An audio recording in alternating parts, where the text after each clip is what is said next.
बिस्मिल्लाहिर्रहमानिर्रहीम। अस्सलाम वालेकुम डियर स्टूडेंट्स। वो तमाम स्टूडेंट्स जो HSSC का सेकंड एनुअल का एग्ज़ाम अभी दे रहे हैं, उनके पेपर्स तो तकरीबन ख़त्म हो गए हैं, तो अब उनके PPA के एग्ज़ाम्स हैं। तो जो PPA के फ़िज़िक्स का स्पेशली एग्ज़ाम देना चाह रहे हैं स्टूडेंट्स, एक तो जिनके पहले मार्क्स फुल हैं, 15 हैं या 14 मार्क्स हैं जिनके, उनको PPA का ये पेपर देने की ज़रूरत नहीं है, क्योंकि उनके वही पुराने मार्क्स हैं वो लग जाएंगे। अटेंडेंस बेशक वो लगा के आ जाएँ, उसके बाद उनके पुराने वाले मार्क्स हैं वो लग जाएंगे। जिनके पहले कम थे मार्क्स, अब वो PPA में इम्प्रूव करना चाह रहे हैं या थ्योरी और PPA दोनों इम्प्रूव करना चाह रहे हैं, तो उनके लिए ये स्पेशली एक या दो वीडियोज़ ही बनाऊंगा इंशाल्लाह, जिसमें PPA के तमाम कंटेंट को हम इंशाल्लाह कवर कर लेंगे। तो इस तरह का पैटर्न होगा आपका PPA का। सेक्शन ए होगा, उसमें 60% प्रैक्टिकल्स आएंगे, 9 मार्क्स का प्रैक्टिकल होगा, और मेजर जो एक कंप्लीट प्रैक्टिकल है वो इसी में से आएगा। इसमें ये 6 पहले प्रैक्टिकल्स हैं, तो ज़्यादा इंपॉर्टेंट यही हैं कि ज़्यादा एम्फेसिस इन पे ही रखना, ज़्यादा वो भी नहीं छोड़ना है, क्योंकि 6 मार्क्स उसमें भी हैं, नेक्स्ट जो है उनमें भी हैं। तो अब इसमें स्टार्ट में जो प्रैक्टिकल है स्क्रू गेज का, ये फर्स्ट एनुअल में भी इसका क्वेश्चन इसका कंप्लीट एक आया था, तो अभी मेरा नहीं ख्याल कि स्क्रू गेज में से आएगा क्वेश्चन। आई थिंक अभी किसी और प्रैक्टिकल में से आएगा, सेफेरोमीटर में से शायद आ जाए, या ये वेक्टर एडिशन में से में आ जाए, लेकिन मैं सब में से कुछ ना कुछ करवा दूंगा ताकि आप लोगों को फिर प्रॉब्लम ना हो।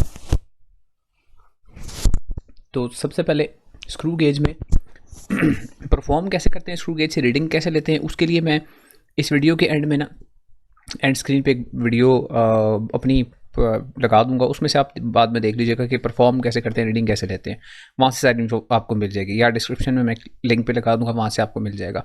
अभी सिर्फ क्वेश्चंस देखते हैं, इंपॉर्टेंट क्वेश्चंस जो हैं वो इससे रिलेटेड क्या है। प्रोसीजर वगैरह आपको याद करने की पढ़ने की ज़रूरत नहीं है, रीडिंग याद करने की ज़रूरत नहीं है, आपने जस्ट ये क्वेश्चंस कैसे फिलअप करने हैं, ये टेबल कैसे फिलअप करना है, ये सिर्फ देखना है। तो आपको मोस्ट प्रॉब्ली, बल्कि अगर आप देख लें सोल्यूशन जो मैंने अपने चैनल पे अपलोड किया हुआ है, फर्स्ट एनुअल का जो PPA का पेपर हुआ था, उसमें भी ऐसा ही था कि ये आपको टेबल में पहले 2 कॉलम्स गिवन थे, उसके बाद ये सब कुछ आपने फिलअप करना था। तो स्क्रू गेज में आपने एक लेनी होती है मेन स्केल रीडिंग, वो आपको पहले से गिवन है। फिर उसके बाद सर्कुलर स्केल रीडिंग या डिवीजन गिवन है 25, यानी 25 वाली लाइन है जो इंडेक्स लाइन के साथ मैच कर रही है। आगे खुद ही बता दिया कि उस n को, उस लाइन को लीस्ट काउंट से आप मल्टीप्लाई कर दें, तो आपने 25 को 0.01 से मल्टीप्लाई करना है, तो ये आ जाएगा 0.25, और फिर इस 0.25 को आपने ऐड कर देना है मेन स्केल के अंदर। तो 0.5 में आप ऐड कर दें 0.25, तो ये आंसर आ जाएगा 0.75।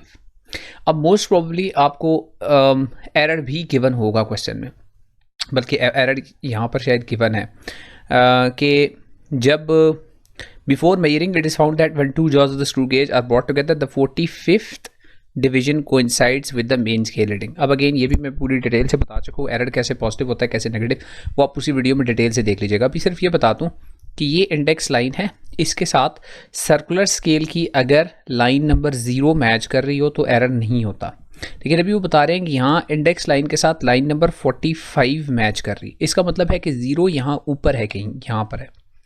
अब आपने ये देखना होता है कि 0 और 45 के दरमियान यहाँ कितनी लाइनें हैं, ये डिस्टेंस आपने निकालना होता है, यानी एरर आपको 45 नहीं है, 0 और 45 के दरमियान 5 डिविजन्स हैं, तो इसमें एरर है -5।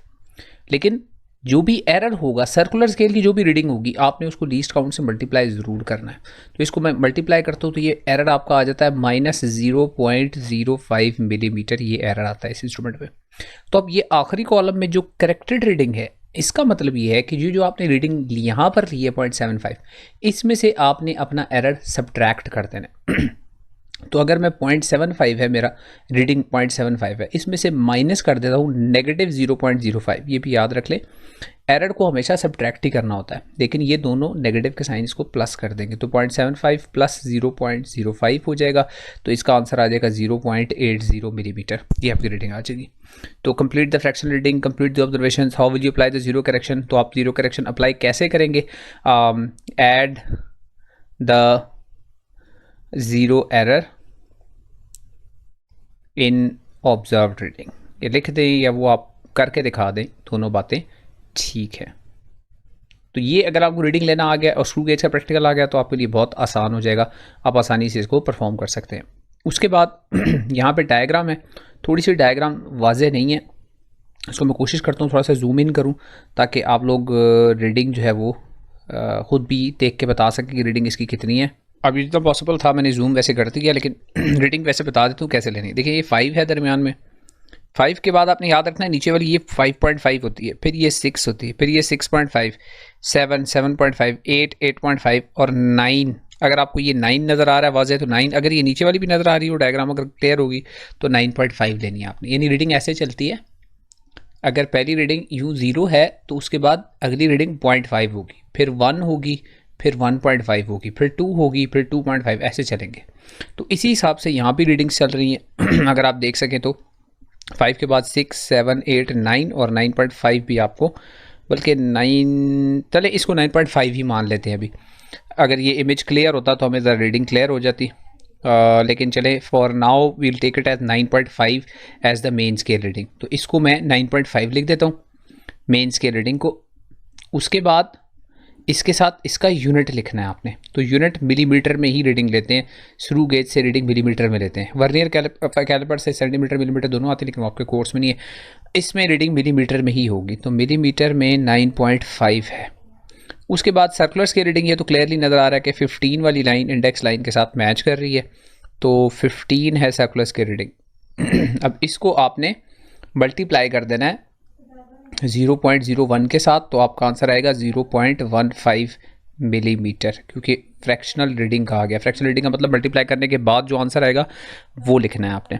उसके बाद the micrometer has a zero error, describe how to determine an accurate measurement for the diameter of the pencil using this micrometer. तो आप कहेंगे कि एरर को सब्ट्रैक्ट कर दें, subtract the error from the observed reading to get an accurate value. ठीक है जी, तो इसमें लिख देंगे subtract the zero error. If the pitch of the micrometer screw gauge is 0.1 millimeter and its circular scale is divided into 100 equal parts, find the least count। तो least count का formula याद रख लें, वो होता है pitch divided by total number of divisions on circular scale, CS is circular scale। तो pitch है 0.1 mm, वैसे 0.5 भी होती है, 1 भी होती है, यहाँ खुद उन्हें 0.1 दिया तो वही आप लेंगे, डिवाइड बाई 100। तो 0.1 को आप 100 से डिवाइड कर देंगे। ठीक है जी, ये हो जाएगा 1/1000 और वो हो जाएगा 0.001 मिलीमीटर। ये 0.001 वाला भी हो सकता है लीस्ट काउंट वाला screw gauge. 2 screw gauges have equal number of divisions in circular scale. दोनों की सर्कुलर स्केल पे लेट्स से 50-50 है। एक की पिच है 1 मिलीमीटर और दूसरे की पिच है 0.5 millimetre, which is more accurate and why. अच्छा, अब इसका मतलब ये है कि सर्कुलर स्केल पे एक जैसी डिविजन्स हैं, 2 स्क्रू गेजेस हैं। तो मैं दोनों ऐसे ड्रॉ करके दिखाता हूँ। तो एक स्क्रू गेज है ऐसे और दूसरा स्क्रू गेज उसकी मेन स्केल ऐसे है। तो आप पहले वाले पे 0 है सबसे छोटी लाइन, उसके बाद है 1, उसके बाद है 2, उसके बाद है 3, ऐसे रीडिंग्स है। दूसरे वाले पे ऐसे है 0 के बाद 0.5, फिर 1, ये 1 होगा, और फिर 1.5, फिर 2, फिर 2.5 और फिर 3। इस किस्म की रीडिंग्स हैं दूसरे वाले पे। तो दोनों में से ज़्यादा एक्यूरेट रीडिंग किसकी होंगी? तो ज़ाहिर है अगर सर्कुलर स्केल की रीडिंग तो दोनों की इक्वल हैं, तो जिसकी मेन स्केल पे 0 और 1 के दरमियान डिवीजन है एक, यानी 0.5 की, यानी जिसकी पिच जो है वो स्मॉलर है। अगर लेट से आपका सर्कुलर स्केल ऐसे करके लाई करता है ब्रिटिश के ऊपर, ऐसे करके लाई करता है, अब ये वाली रीडिंग आपको नज़र नहीं आती, ये सर्कुलर स्केल के नीचे छुप जाती है।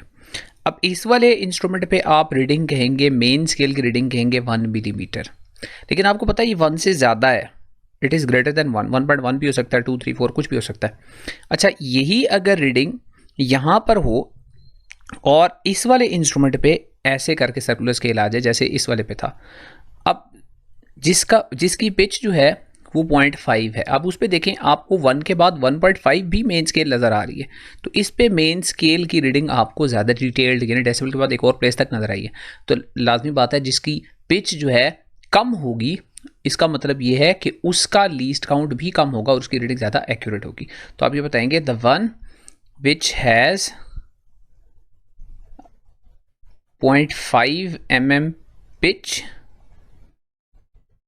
इज मोर एक्यूरेट, वाई का भी आंसर देना है, is more accurate because it has a smaller least count, because it has a smaller least count. इसका लीस्ट काउंट जो है वो स्मॉलर LC लिख रहा हूँ, least count. Suggest what may be a reason of the uncertainty found in the measurement of diameter of sapphire and how we reduce such uncertainty। तो जब कोई भी रीडिंग आप लेंगे किसी भी इंस्ट्रूमेंट से, उसमें अनसर्टेनिटी तो ज़रूर होगी। और सबसे जो मेन रीज़न होता है वो अनसर्टेनिटी का वो होता है लिमिटेशंस, दो चीज़ों की। लिमिटेशंस ऑफ द इंस्ट्रूमेंट, यानी इंस्ट्रूमेंट का लीस्ट काउंट ही उसकी लिमिटेशन है, इंस्ट्रूमेंट और जो रीडिंग ले रहा है उसकी लिमिटेशंस, यानी उसकी कैपेबिलिटी है, अपनी कैपेबिलिटी के मुताबिक ही ले सकता है, वो इसकी लिमिटेशन बन जाएगी। तो लिमिटेशंस ऑफ द परफॉर्मर, जो परफॉर्म कर रहा है एक्सपेरिमेंट, और उसको आपने कैसे रिड्यूस करना है। रिड्यूस कैसे करना है? तो it can be reduced by taking several readings and finding average को फाइंड कर सकते हैं, तो इस तरह रिड्यूस कर सकते हैं। तो ये पहला प्रैक्टिकल उससे रिलेटेड क्वेश्चंस हो गए। एक्सपेरिमेंट नंबर 2 है determine the radius of curvature of a convex lens and a concave lens using a spherometer. Spherometer ये एक डिवाइस है, डायग्राम आपके सामने है, जिससे हम radius of curvature find out कर सकते हैं कर्व्ड ऑब्जेक्ट्स का। इसकी भी मैंने डिटेल्ड वीडियो बनाई हुई है, तो मैं लिंक डिस्क्रिप्शन में दे दूंगा, तो वहाँ आप इसकी वर्किंग वगैरह जो है उस वीडियो से देख लीजिएगा। इसमें सिमिलरिटीज़ हैं बहुत इसकी स्क्रू गेज के साथ। इसमें भी दो स्केल्स हैं, एक स्केल है ये वर्टिकल स्केल है, इसको हम वर्टिकल स्केल बोलते हैं, और दूसरी ये सर्कुलर स्केल है। तो उसी तरह जिस तरह वहाँ पर पिच है और उस पिच से फिर लीस्ट काउंट निकालते हैं, इसी तरह इसकी वर्टिकल स्केल पे 0 के बाद जो सबसे छोटी डिवीजन है ये 1 मिलीमीटर होती है, ये इसकी पिच होती है। इसको अगर हम डिवाइड करें टोटल नंबर ऑफ डिवीजन और सर्कुलर स्केल से, तो इसका लीस्ट काउंट आ जाता है। फिर उसके बाद ये इसकी 3 लेग्स होती हैं, ये 1 2 और यहाँ पे ये 3, इनका डिस्टेंस, ये लेंथ या डिस्टेंस ये गिवन होता है अक्सर क्वेश्चन में। और फिर रेडियस ऑफ कर्वेचर का फॉर्मूला आपको बस याद करना है इसमें। तो देखते हैं इसका क्वेश्चन, डायरेक्ट क्वेश्चन पे जाते हैं कि आपको अगर फाइंड आउट करना पड़ जाए रेडियस ऑफ कर्वेचर, तो फिर आप वो कैसे फाइंड आउट करेंगे? By using a spherometer. तो ये है जी इसकी, ये if the pitch of the spherometer is 1 millimetre, तो और सर्कुलर स्केल पे उसकी 100 डिवीजन, तो लीस्ट काउंट क्या होगा? तो लीस्ट काउंट का फॉर्मूला वही है जो स्क्रू गेज में था। पिच को आपने डिवाइड कर देना है total divisions on circular scale के साथ। तो पिच है 1, उसको 100 से डिवाइड करेंगे तो ये 0.01 मिलीमीटर आ जाएगा लीस्ट काउंट। उसके बाद इस सेफेरोमीटर को पहले आपने प्लेन सरफेस पे रखना होता है। प्लेन सरफेस पे रख के इसकी रीडिंग आपने नोट डाउन करनी होती है, तो वो टोटल रीडिंग बता देगी ये प्लेन सरफेस के ऊपर 2.42 मिलीमीटर है। और फिर इसको रखना है किसी कर्व्ड सरफेस पे, तो उससे ये रीडिंग आ रही है। देखिए main scale 2.5, circular scale reading 63। तो जिस तरह स्क्रू गेज में किया था यहाँ भी 63 को 0.01 से मल्टीप्लाई करेंगे तो 0.63 आ जाएगा। अब इन दोनों को ऐड करेंगे, बिल्कुल ये भी स्क्रू गेज में जैसे किया था वैसे ही है, तो ये आ जाएगा 2.63 मिलीमीटर्स। अब आपके पास दो रीडिंग्स आ गई, एक फ्लैट सर्फेस पे और एक कर्व्ड सरफेस के ऊपर। इन दोनों को आपने माइनस करना है, सब्ट्रैक्ट करना है, तो आपके पास आ जाएगा हाइट h, इसको बोलते हैं। तो उसके लिए कर्व्ड सरफेस की रीडिंग में से आपने माइनस कर देनी है फ्लैट सरफेस की रीडिंग। तो इन दोनों को आप माइनस कर देंगे तो ये आ जाएगा 0.21 मिलीमीटर h आ जाएगा। उसके बाद ये देखिए गिवन है if the distance between its outer legs is 4 centimetre, इसको हम L से डिनोट करते हैं, ये है 4 सेंटीमीटर। अब आपको ये दो वेरिएबल्स चाहिए होते हैं radius of curvature find out करने के लिए। रेडियस ऑफ कर्वेचर का फॉर्मूला है R equals to L²/6h plus h/2। तो यहाँ पे L की जगह पे आप 4 पुट कर दें, 6 टाइम्स 0.21 प्लस 0.21/2 करके देखे थे, रेडियस ऑफ कर्वेचर इसका मिलीमीटर्स में आ जाएगा। अच्छा जी, can radius of curvature of your wrist watch glass measured by using a spherometer. जो रिस्ट वॉच होती है उसका जो ऊपर शीशा लगा होता है वो थोड़ा सा कर्व्ड होता है, तो सेफेरोमीटर से क्या हम उसका radius of curvature find out कर सकते हैं। तो एक तो उसकी जो कर्व्ड सरफेस होती है वो इतनी ज़्यादा उसकी में कर्वेचर नहीं होता, दूसरा उसकी जो शेप है ना वो थोड़ी सी इरेगुलर होती है, तो इसलिए आप कहेंगे कि इट इज़ डिफ़िकल्ट, और वो रीज़न उसकी लिखेंगे कि उसकी शेप जो है वो इरेगुलर है और कर्वेचर जो है वो थोड़ा होता है। Next is what is the effect of changing the number circular scale divisions from 100 to 50 on the least count. तो देखिए पिच को हम डिवाइड करते हैं सर्कुलर स्केल की डिविजन्स के साथ, तो अगर डिनोमिनेटर को आप इसमें स्मॉल करते हैं, डिनोमिनेटर को आप स्मॉलर करते हैं, 100 से उसको 50 कर दें सर्कुलर स्केल डिविजन को, by having the pitch as it is. तो लीस्ट काउंट जो है वो लार्जर हो जाएगा, इनवर्स रिलेशन है, तो आप लिखेंगे least count will be larger in this situation. और रीडिंग जो है वो पहले से कम प्रिसाइज आएगी अगर लीस्ट काउंट को आप लार्ज करेंगे तो। Out of 2 curved surfaces for which the value of H is 0.152 and 0.205 mm respectively, which surface has the larger radius of curvature using सेफेरोमीटर। तो देखिए इसका फार्मूला में बताता है L²/6 times h plus h/2, ये रेडियस ऑफ कर्वेचर है। तो अगर आप h की वैल्यू को स्मॉल कर रहे हैं तो h की वैल्यू जो है वो एक जगह पर डिनोमिनेटर में आ रही है और दूसरी जगह पे वो न्यूमरेटर के अंदर आ रही है। लेकिन अगर रेडियस ऑफ कर्वेचर के साथ देखें तो ये जो डिनोमिनेटर वाली है ये इन्वर्सली प्रोपोर्शनल है। इसका मतलब क्या है कि जिसकी एज की वैल्यू कम है यानी 0.205 है जिसकी, उसका रेडियस ऑफ कर्वेचर जो है वो हायर होगा। तो ये कुछ क्वेश्चंस हैं इस प्रैक्टिकल के।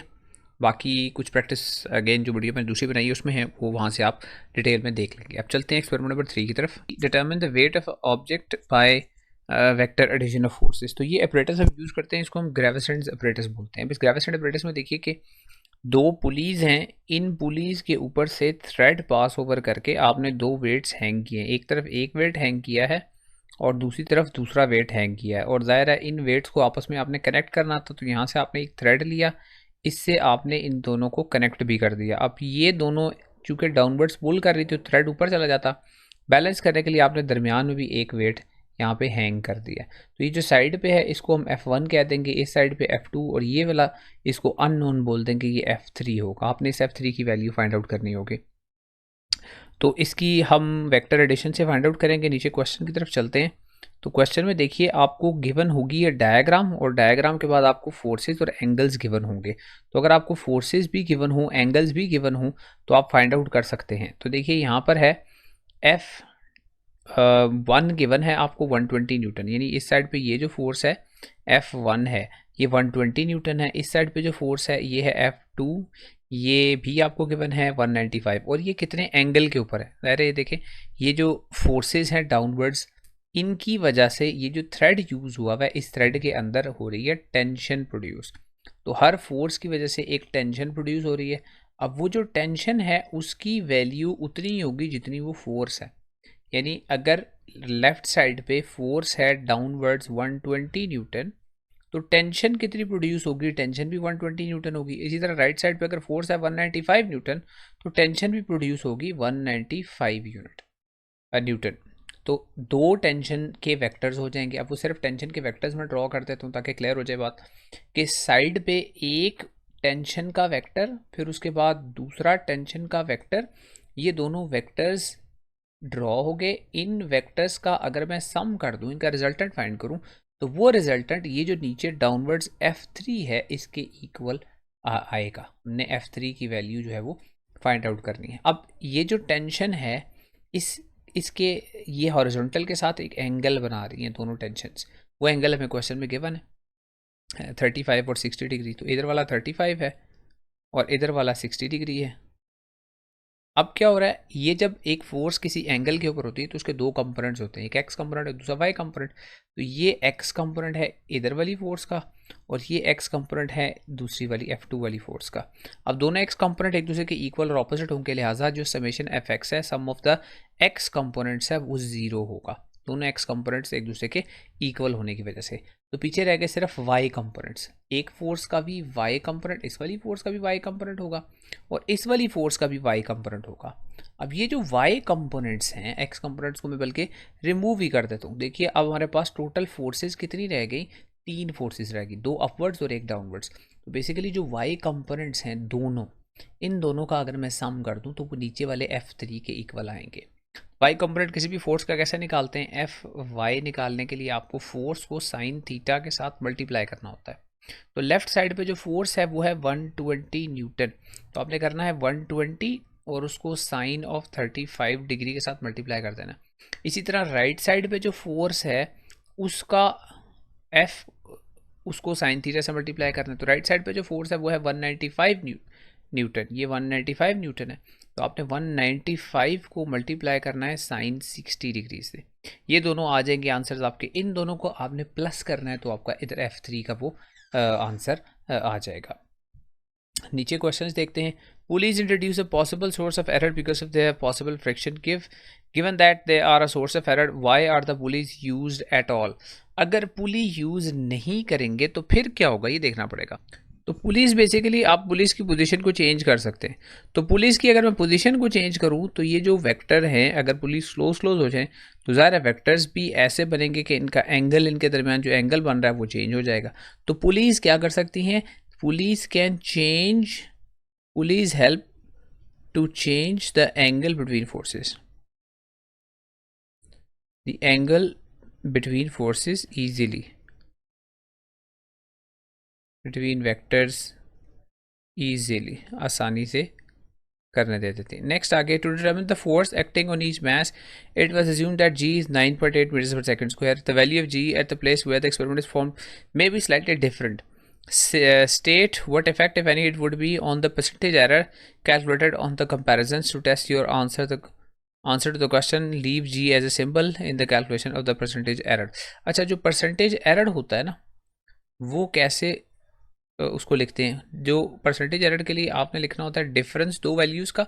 जैसे आपने value of g find out की है तो वैल्यू ऑफ जी आपकी फाइंड आउट करता और असल वाली जो वैल्यू ऑफ जी है उनका डिफरेंस, उसको आप एक्चुअल वैल्यू से डिवाइड करते हैं और मल्टीप्लाइड बाय 100 करते हैं। तो आप 9.80 जिस जगह काम कर रहे हैं वहाँ जी की वैल्यू 9.8 नहीं है, थोड़ी सी कम है, थोड़ी सी ज़्यादा है, तो उससे परसेंटेज एरर जो है वो इतना ज़्यादा इफेक्ट नहीं होगा। इतना इतना एक होगा जो उसको हम बोलते हैं एक्सपेरिमेंटल एक्सेप्टेबल लिमिट के अंदर अंदर है। यानी 10% तक अगर एरर हो आपका तो वो एक्सेप्टेबल होता है। तो इतनी ज़्यादा जी की वैल्यू में फ़र्क नहीं है कि वो 10% से ज़्यादा हो जाए। Considering the graphical and analytical methods for obtaining the resultant, which method is more accurate? दोनों में से ज़्यादा एक्यूरेट मेथड कौन सा है? ग्राफिकल मेथड है, हेड टू टेल वाला मेथड है, और दूसरा है एनालिटिकल मेथड ऑब्टेन करने वाला। तो जो ग्राफिकल मेथड है वो इतना ज़्यादा एक्यूरेट नहीं होगा। Graphical method is not accurate. Reason क्या होगी कि आप उसमें कुछ ना कुछ ड्रॉ कर रहे हैं तो उसमें ह्यूमन एरर की गुंजाइश होगी। ह्यूमन एरर की वजह से वो इतना ज़्यादा एक्यूरेट मेथड नहीं होगा। तो ये एक्सपेरिमेंट नंबर 3 के कुछ क्वेश्चंस हो के आगे चलते हैं नंबर 4 की तरफ। नंबर 4 है जी, verify the two conditions of equilibrium using a suspended metre rod. तो इस एक्सपेरिमेंट में आपने फर्स्ट कंडीशन ऑफ इक्विलिब्रियम और second condition of equilibrium use करनी होती है। तो फर्स्ट कंडीशन है sum of all the forces acting on an object is zero when an object is in equilibrium, or sum of the torques due to the forces is also equal to zero। तो सबसे पहली condition ये हो सकती है, जैसे अभी एक मीटर रॉड है, इसकी लेंथ है 100 सेंटीमीटर या 1 मीटर, इसके ऊपर ये 3 मैसेज हैंग हुए हैं। तो आपको कोई से 2 मैसेज की वैल्यूज़ गिवन हो, लेट्स से मैं लिख देता हूँ यहाँ पे इसको 50 ग्राम्स का मैस और ये 20 ग्राम्स का एक मैस, और आपसे ये जो मैस दूसरी साइड पे है इसकी वैल्यू या वेट की वैल्यू आपसे कहा जाए ये फाइंड आउट करके दें, और डिस्टेंसेस ये जो डायग्राम के अंदर है इन्हीं को आपने यूज़ करना हो।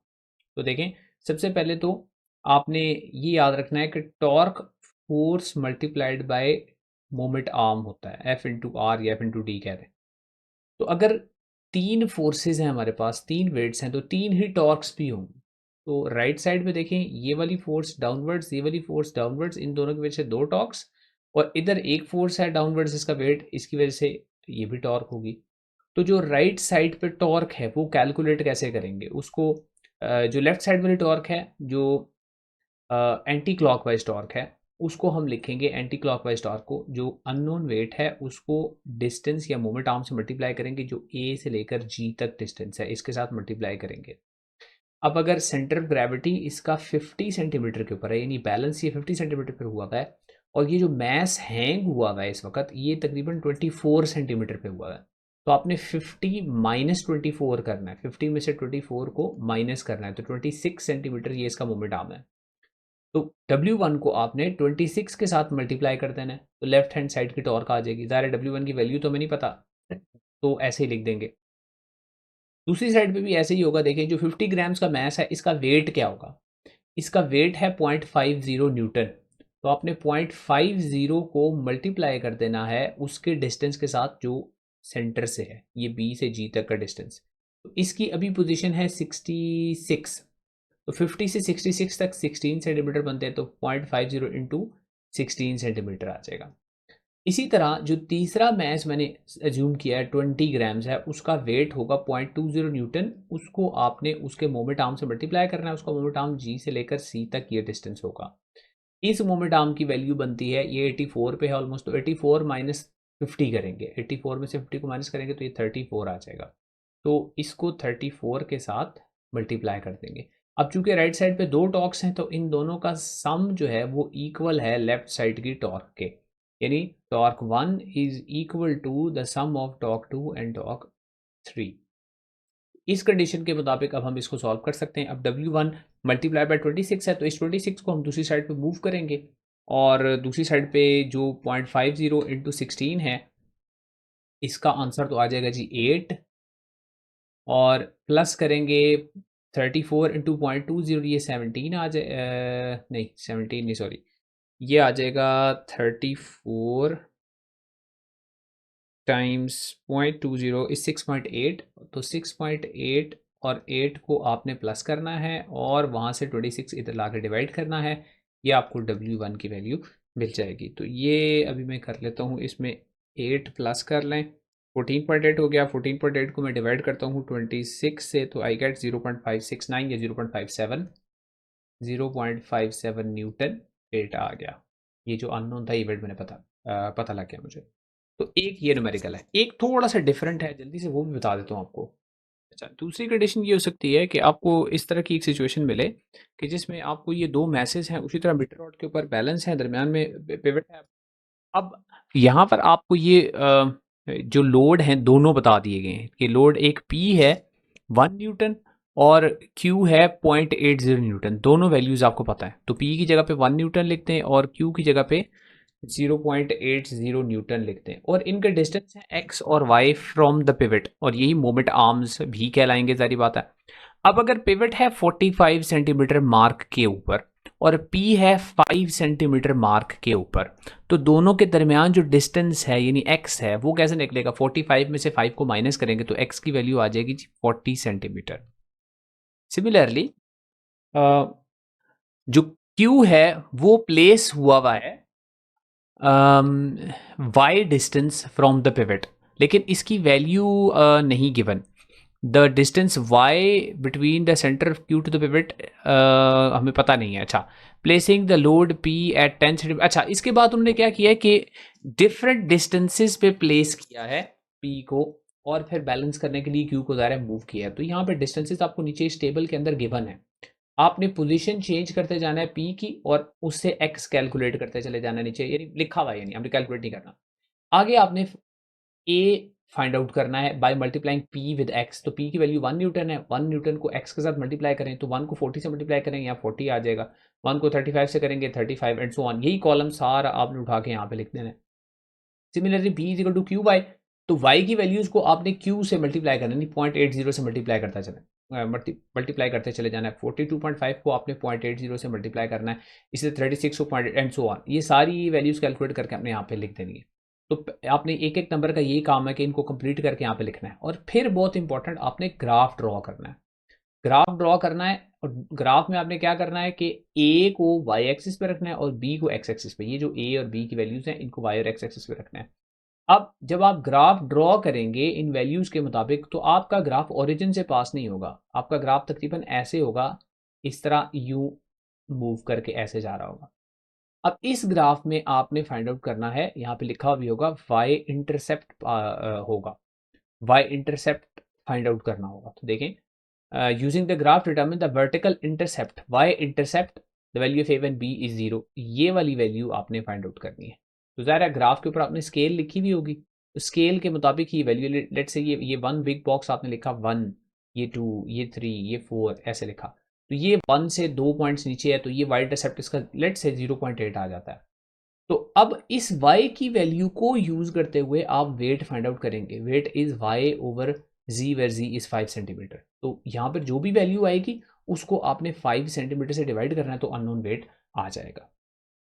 Suggest one practical reason why it is difficult to obtain exact result with the experiment. तो जो बैलेंसिंग है वो बैलेंसिंग करते हुए पर्सनल एरर की गुंजाइश है, तो इसलिए प्रॉब्लम हो सकती है, बैलेंसिंग करते हुए प्रॉब्लम हो सकती है। और वेट्स के ऊपर जो है वो रस्टिंग हो सकती है, इस वजह से एग्जैक्ट वेट नहीं है जो आपने लिखा है, उसमें प्रॉब्लम हो सकती है।